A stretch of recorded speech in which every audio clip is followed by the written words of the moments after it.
But our good friend Ken Barkley, You Better You Bet, one of our favorites, the BetQL Network, a good friend of the show, hops on. He's on Twitter at Lockie Lockerson. Ken, good morning. I don't have anything goofy to ask you. I just want to say, did the Super Bowl go about the way you expected? Yeah, I think so. And good to talk to you, obviously, as well. We were obviously there in Las Vegas for the whole week leading up to the game, and I think probably had 100 people on to like actually 100 probably to talk about the game. Former players, people who bet, people who just like do content and just like betting, athletes from other sports. We had like Tim Howard on the set, the former U.S. goalkeeper. So like you ask all these people, you get this giant cross section of like America, and you ask them about the game, and the consensus opinion among like 99% was, like, hey, who do you like in the game? And this was true with me too. It's like, I don't know, like they're both really evenly matched. I think just like the Chiefs because of Mahomes in a close game. And then you watch the game play out and you're just like, hey, maybe the consensus is pretty smart. Maybe that's like actually, maybe that's kind of how it was supposed to go. I took a loss only because I had these crazy long shot bets on Chiefs that were not Mahomes to win Super Bowl MVP. And they were like really live in the third and fourth quarter of the game until he just totally, he went Mahomes on everybody. Kelsey was very live even at the end of the game. But I think it not only did it go the way I thought it would go, I kind of think it went the way like Earth thought it was going to go. And hopefully you were the same on that one. Well, I'm a Niner fan, actually. So in my mind, Ken, like... So this was a tough one. Yeah. So this was a tough one. Full honesty. Yeah. Like Friday, I was saying I was nervously confident, and I was only confident because I'm like, well, everybody and their mom's taking the Chiefs. I'm just going to hope that Shanahan and company have it figured out this time, a lesser offense this time. And, well, Mahomes, I kind of was with everybody else on the thinking of it. Like, it's Patrick Mahomes, and all of these things are pretty close. I'll take the better quarterback. As you mentioned, it kind of gets parsed out that way. So the Chiefs win another title. I want to ask, immediately the game ends, maybe not like right after, but are there any AFC futures for you? Because everybody's going to pick them to three-peat. Kelsey's already talking about it. Reed's coming back. Are there futures for you? You jump on and you say, the odds of a team doing this in the NFL, I know they have Mahomes, but just the odds and the math say probably not happening. Are there futures in the AFC you take that kind of fade the Chiefs early? Well, so I think a good way to think about this, like for people who just like love football, but maybe only bet games on Sundays, or like this time of year, you're not really you're not diving into football betting because the Super Bowl just ended. Just a good way to think about like the off season is if you're going to make a bet on something, the reason to bet it now, as opposed to like in August or September or even before the playoffs start next year, is you have to feel like the price is going to improve dramatically in your favor. So I'll just start by saying, like, I think the Chiefs could definitely win the Super Bowl again. They have the best player of all time. They have a coach who's won a lot. Their defense is exceptional. They're going to be able to keep most of the players on their team, and even if they can't, like, still Patrick Mahomes, like that's a pretty good deal. I guess the problem is the Chiefs went off before the playoffs this year at like 11-1 to win the Super Bowl, and I think they're going on. I think they're like 6-7-1 right now, trading in the market. It's pretty unlikely that that's going to improve in your favor, even if you bet it right now. So if you like the Chiefs, great. Like I like the Chiefs too. That they're a really good team. Just a bad bet to make right now, probably. And I would say the same about San Francisco, who maybe can get back to the game again. Like poor Shanahan just ran into Brady and Mahomes for like his entire life. I can't imagine what that feels like. But like, okay, so if those two teams can win, but like, why are you going to bet 5 when in September it's going to be 5-1? I'll give you a couple teams that I think are not going to be priced the way they are right now when we get to the start of the season. Well, I'll give you 3. The first one, and everyone's going to like this team, and the fact that everyone's going to like them means the price is going to be less, is going to be the Packers, who are 25-1, and it's because Jordan Love played really well in the playoff games. That's why everyone's going to like them. They are going to be built to win next year. They make all the sense in the world. The offense is all going to be back and all going to be a year older, which is good for them. And they'll still be able to keep a bunch of the defensive talent. And they finally got a new defensive coordinator. So they kind of fixed maybe what was wrong. And they're going off about 25-30-1 right now. That price might be less when you get to the start of the year. And then 2 AFC teams, to your question. I've already bet actually both of these to win the Super Bowl, and it's going to sound crazy when I say who they are, and they both play in the same division. I bet Cleveland to win the Super Bowl. They were about 50-1. and I bet Pittsburgh to win the Super Bowl, and they only because they are 100 to 1. Wow. And they are viewed as one of the least likely teams. They are viewed as likely as the Patriots to win the Super Bowl next year, the Pittsburgh Steelers. And I don't know what everyone's thinking when that price exists. So again, market rates them fifth least likely, like 27th out of 32. They made the playoffs last year. They had a top 6 defense with a bunch of guys coming back. TJ Watt, who's the best defensive player in the league, will obviously be back. Highsmith will be back from injury. They drafted Joey Porter Jr. a couple years ago. He's awesome. All these guys are back. Totally new offense. Arthur Smith comes in to run the offense, which would be funny, except he's actually a really good offensive coordinator. He's just a terrible head coach. Like, he offensive coordinated one of the most efficient offenses of all time with Ryan Tannehill as his quarterback. And now there's like a ton of noise, and I make this it's speculative, like they have to do something at quarterback. I think they're going to do something at quarterback. I think it's like very likely. So that can be trade for Fields. That can be trade for Cousins. That can be a lot of things. My bet on them is essentially that I think they're going to do that. And I think when they do that, it makes them really dangerous. The only future I think I've picked so far, because I'm with you, I like to wait for a little more information. I took the Rams to win the NFC.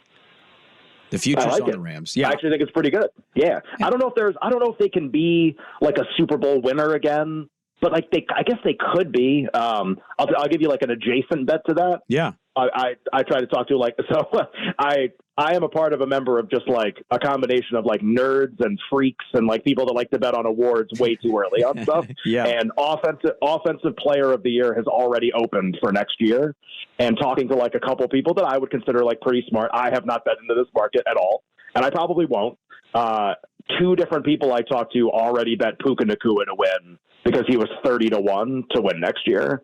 And the idea is like in a McVay offense with Stafford, and if Kupp's on the way down, here's a number 1 receiver in like a McVay offense. It's 30 to 1. Obviously, we also had the playoff game. He was awesome. So I can tell you, like, smart people, maybe they don't think the Rams can win the NFC, although they definitely could, but like are sort of buying the Rams as a good team next year. I like that. I also think that he should have. I get it. Quarterback, Stroud, Texans, nobody picked him. I thought Stroud and Nacua should have split the Rookie of the Year on offense. I thought that would have been a good deal because. And he got like no votes. He got no votes.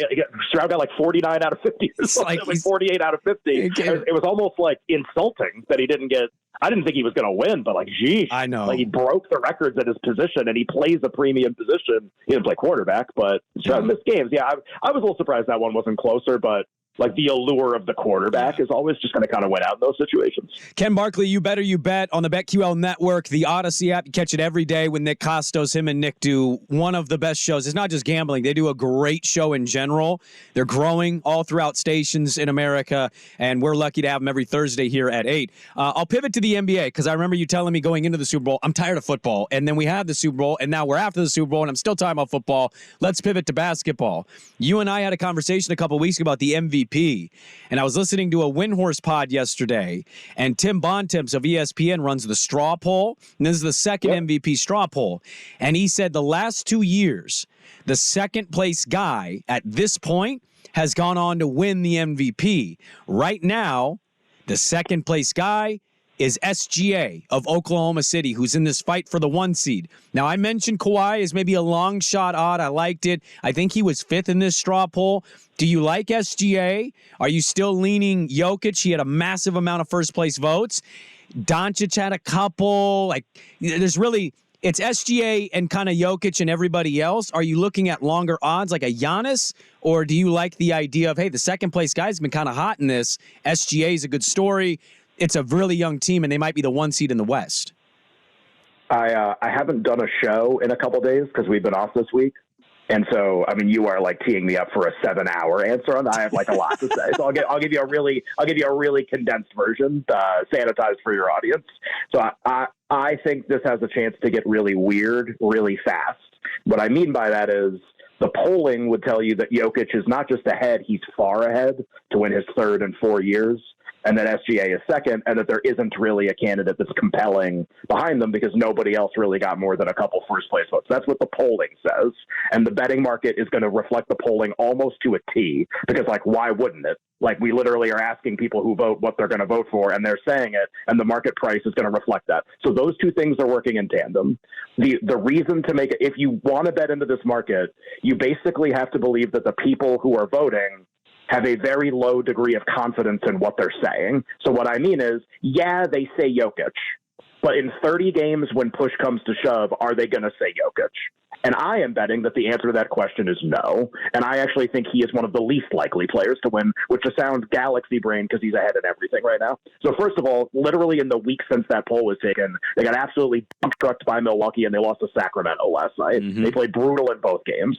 So like he had big stats against Milwaukee, but they were just getting like absolutely railroaded. And then he had bad stats last night and they blew a fourth quarter lead. So already since that poll, there's a ton of cracks in the armor. Like there's a lot going on here. There is also built into this award an incredible voter fatigue that I really think exists. And I think NBA voters love new things, new shiny objects more than they love the best player. They don't even, it's not even like who the best player is. The best player is Jokic. And the best player was Jokic last year too, by the way, and he didn't win. And I think the idea is like when they're presented with an opportunity to do something new, the voters will always seize that opportunity if a guy has already won, especially a couple. So you have candidates in the market, Giannis and Jokic, who are old. They have won twice. I think we are done with them. I do not think they are winning anymore. I think if voters are given something new and it's the end of the year, they're going to run and they're going to grab it. So that can be SGA. He's probably the most likely. He hasn't won before. He's like top 5 in voting last year, top 6. Stats are awesome. Can definitely be him. I would not, and I can't believe I'm saying this, I counted this guy out in the first couple months. I think there will be a giant push from Luka in the next couple months. Really? The team had more starters missing games due to injury by a factor of 10 than any of the other teams that have compelling candidates. So he played on a hurt team the whole year. He missed some games. They weren't very good. They won 6 in a row going into the All-Star break, including last night, and he's been excellent. If they finally are healthy, which it seems like they are, and they traded Grant Williams, who apparently was like a cancer on the team, so that's good. They traded him for PJ Washington. If they really crush the next month and a half, I think that's actually kind of likely with the health and kind of like the team composition. He is new, and everyone's kind of been waiting for him, and the numbers are great. I actually think he is by no means out of it. I would actually say SGA and Luka combined, I actually think are a way better bet than Jokic right now. Yeah, no, I don't disagree with anything he said. I think what you said there, though, that's important. They've got to go on a run here. They're in the play-in right now. They missed the playoffs in the play-in last year. They're a game back of 6. They're also only a half game up from 8th. So what they do now with this post, Gafford and PJ Washington, if Kyrie continues to do what Kyrie's been doing, which is, he's been banged up here and there, but he's played good basketball, to your point, if they can make a surge. I'm still going to hold out hope. I know you don't buy it, and that's okay. I'm still going to hold out hope to what you're saying. The fatigue sets in, and I know he didn't play last night against the Warriors, but Kawhi's been awesome. And I think if the Clippers can make this push and capture a 1 seed, and his numbers are good enough, it's still a guy that I'd be willing to take a long shot on. Not saying he wins it, just looking for kind of the more value, I guess, in that conversation. Sure, I'll give you a quick answer on Kawhi because I do think there is a path for him to win. I just think it's extremely narrow. I'm with you. I'll give you the pro on Kawhi in 10 seconds. Yeah, he has a chance to be the best player who's a 1 seed in his conference. It's the simplest case to make on earth. He has a chance to be the best player on a 1 seed, and everybody knows who he is. The con is they have a ton of back-to-backs in the second part of the season after the All-Star break, and I think they're going to do what they did last night, which is I think he's going to sit a bunch because they can actually win I don't think they're going to win the title, but they can actually win the title this year, which is nuts.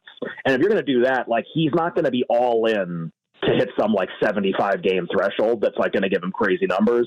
SGA is going to try to hit that number probably. Luka already missed games. He has to play. They have to win in order to make the playoffs. So I think Kawhi's just at a natural disadvantage. He could play in those games, if he's in it maybe, but I think you're kind of behind the 8 ball just in terms of a player availability question.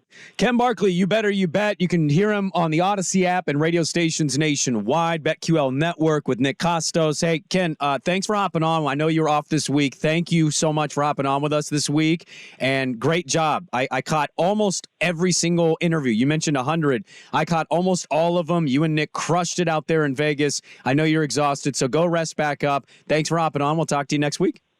I'm in the middle of a week-long vacation, and you asked me about NBA MVP. I'm actually really happy I got all that off my chest. There you go. So hey. Thank you very much. Appreciate it. Absolutely. So. Ken Barkley on Twitter, at Lockie Lockerson. Give him a follow. Him and Nick do a great job. Nick, a little more the loud-in-your-face guy, and Ken more the reserved numbers, explaining and walking you through every step of the process. They make a good combo.